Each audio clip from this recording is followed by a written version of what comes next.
Bonjour à tous, bienvenue sur Fan de Couteaux. Aujourd'hui je vous présente un modèle de la marque Benchmade, le Sequel. Ça va être aussi pour moi à travers la vidéo l'opportunité de pouvoir comparer ces deux couteaux, de voir les points communs, les différences et surtout à la fin de conclure, savoir si l'écart de prix entre ces deux couteaux qui se ressemblent énormément, est-ce que cet écart de prix est justifié? Avant de commencer la revue sur le Sequel et de vous le comparer avec le Mini Griptilian, je voulais vous parler 2 secondes de ce couteau là, le Mini Griptilian de chez Benchmade. Ça c'est la référence, c'est une des références en tout cas en matière de couteaux de poche et de décès.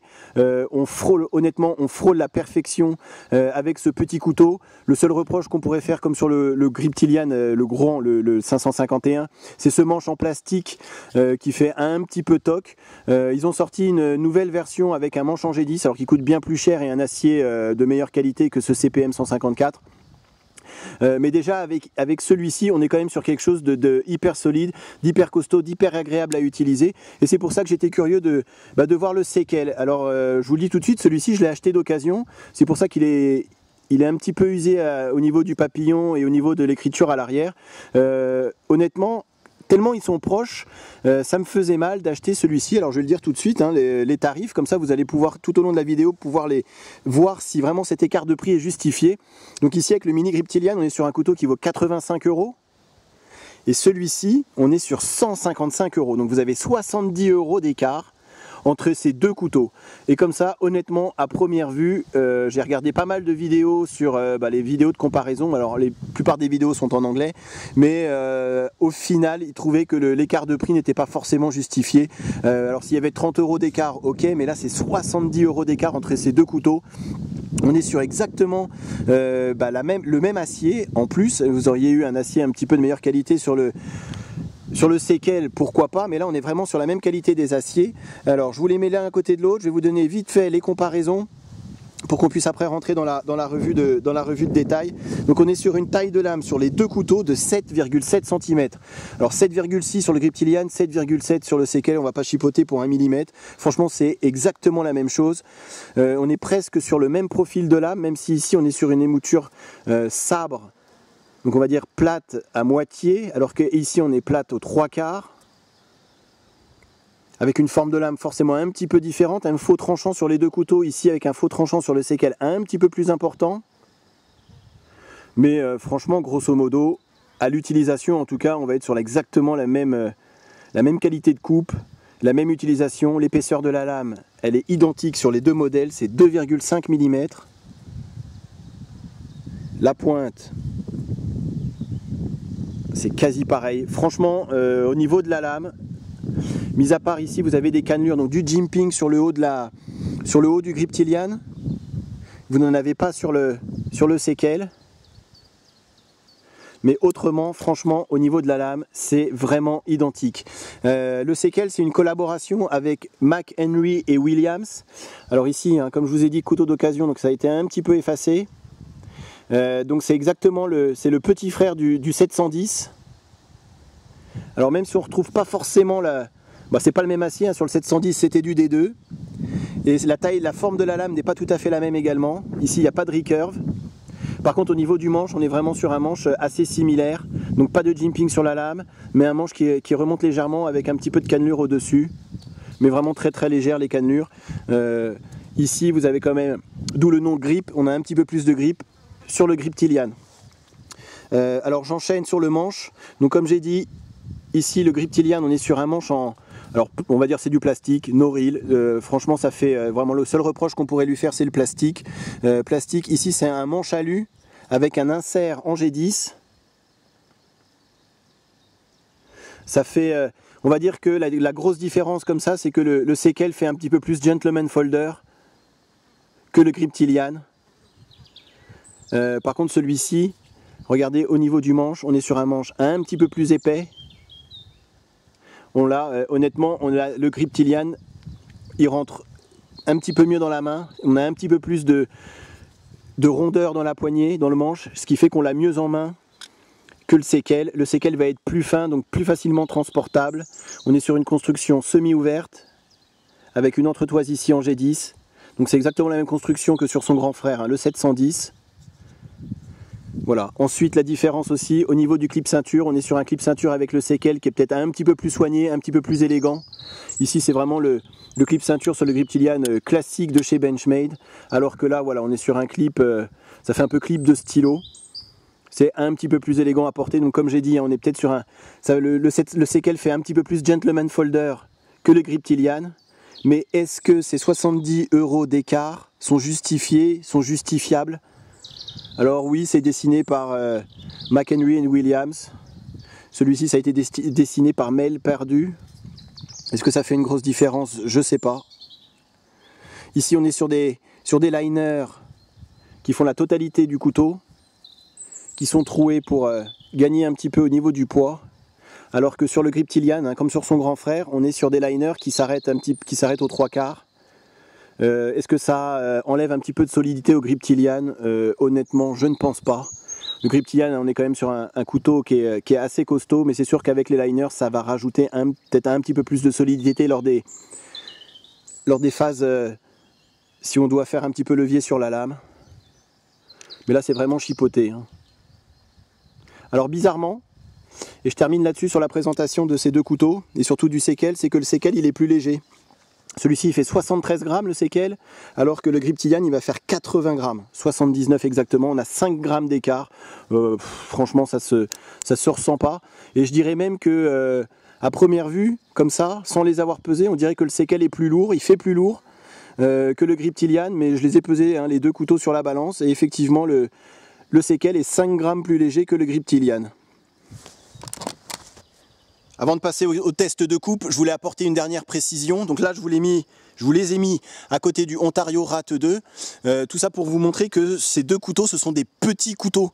Je me souviens lorsque j'avais reçu mon mini Griptilian, c'est vraiment la première impression que j'avais eue lorsque je l'avais pris en main. C'est tiens, c'est vraiment un petit couteau. Non pas que ça me dérange, bien au contraire, pour le transport, c'est plutôt hyper pratique. Mais je pense que c'est à savoir avant l'achat. On est sur une longueur fermée sur ces deux modèles, le Griptilian et le séquel, de 9,6 cm. Je vous le mets encore une fois à côté du Rat 2. Vous voyez, le Rat 2 est légèrement plus grand. Il n'y a pas grosse différence, mais le fait que le séquel soit quand même plus fin que ces deux autres modèles-là, ça va faire que celui-ci va disparaître dans votre poche. Il est hyper léger, et c'est vraiment ça le gros atout de ce couteau par rapport au Griptilian, c'est qu'il va être plus fin et plus léger. Alors que ce soit sur le séquel ou sur le Griptilian, on est sur un lock fidèle à Benchmade, c'est l'Axis Lock. C'est un de mes systèmes préférés, un des systèmes que je préfère pour son efficacité et sa fluidité. On a une ouverture éclair et la fermeture tout aussi rapide, et je trouve que c'est pas mal pour un EDC. Hop, on ouvre ce couteau, on coupe quelque chose et on le replie quasiment aussi rapidement. Pour ça, c'est plutôt pas mal. Et puis en plus, après, on peut s'amuser avec, on tire un petit peu sur le lock, et ensuite on peut vraiment... Voilà, je trouve qu'en plus d'être solide, pratique à utiliser, c'est en plus assez amusant de s'en servir. Dernière petite chose, comme on a accès à l'Axis Lock des deux côtés du manche, et ben écoutez, pour les gauchers, c'est aussi hyper pratique de s'en servir. Voilà, je tenais à le préciser parce que c'est vrai que parfois les gauchers sont un petit peu délaissés dans le monde du couteau. Mais voilà, avec ce genre de système Axis Lock, il n'y a aucun souci pour les gauchers. Ensuite, voilà, on est sur une utilisation, là je vais vous couper c'est du nylon. On est sur une utilisation voilà, vraiment typique EDC, c'est pas un gros couteau, on va pas le mettre à rude épreuve, c'est vraiment le couteau de poche. Tout ce qu'on pourrait faire avec un Opinel, vous allez me dire, on pourrait le faire avec celui-ci, on est tout à fait d'accord. Là on est sur un acier, donc c'est du 154 cm. Alors j'aime beaucoup cet acier, je le répète souvent, mais je ne suis pas métallurgiste, mais c'est vraiment mon retour d'expérience sur les aciers, et sur celui-ci particulièrement, le 154 cm, je trouve qu'on a un rapport facilité d'affûtage et tenue du tranchant qui me convient tout à fait. C'est assez facile à affûter, ça coupe franchement très longtemps, et j'arrive à avoir un résultat, alors miroir sur le tranchant, et rasoir de chez Rasoir. Autant il y a certains aciers où on galère un petit peu plus à l'avoir rasoir. Avec celui-ci, franchement, un petit peu sur la céramique, un petit passage au cuir, et puis c'est reparti. Vous voyez, ça coupe vraiment sans forcer. Je tire légèrement et ensuite, voilà, la lame, elle passe, ça passe à travers. On sent que c'est du solide hein, comme couteau. Avec l'Axis Lock, il n'y a aucun problème. On peut vraiment exercer de la pression sur la lame. Mais j'ai envie de dire, je fais exactement la même chose avec mon Griptilian qu'avec celui-ci. Ici on a une poignée comme j'avais dit, hein, et comme j'ai dit, la poignée qui est un petit peu fine, on l'a peut-être un petit peu moins bien en main, c'est pas peut-être, c'est sûr, on l'a un petit peu moins bien en main que le Griptilian, sûr et certain. Maintenant au niveau du profil de la lame, les deux font exactement le même boulot, même sur des coupes appuyées, hein, on peut y aller, il n'y a aucun problème. On sent, ça ne bouge pas, on sent la robustesse et la solidité du lock et du couteau. Vraiment aucun souci avec cet Axis Lock et avec Benchmade en général.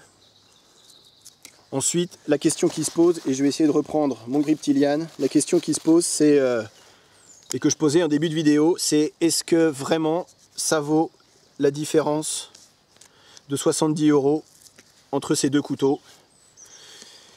Ben je sais pas. Alors vous allez me dire, on a l'impression qu'il coupe mieux le Griptilian, il coupe un petit peu mieux effectivement, je me rends compte là maintenant.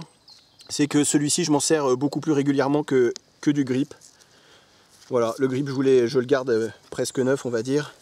Et vu que celui-ci avait déjà, avec un couteau d'occasion qui a déjà été utilisé, je préfère utiliser celui-ci. Mais franchement à l'utilisation, avec celui-ci on a une prise en main qui est légèrement meilleure quand même qu'avec le Sekel. Avant de conclure, dernier petit test sur du bois, pour vous montrer la solidité de ce genre de petit couteau, de ces petits couteaux. Pour la taille du couteau, on est sur quelque chose de quand même hyper bien construit. Est-ce que ça justifie le prix du Sekel? Je sais pas, mais ça justifie en tout cas le prix du Griptilian. On est vraiment sur une construction qui est made in USA, mais sur vraiment quelque chose d'hyper bien construit, d'hyper solide, d'hyper résistant. C'est des couteaux qui vont vous durer une vie, hein, si vous les mettez forcément, si vous commencez à taper sur la lame.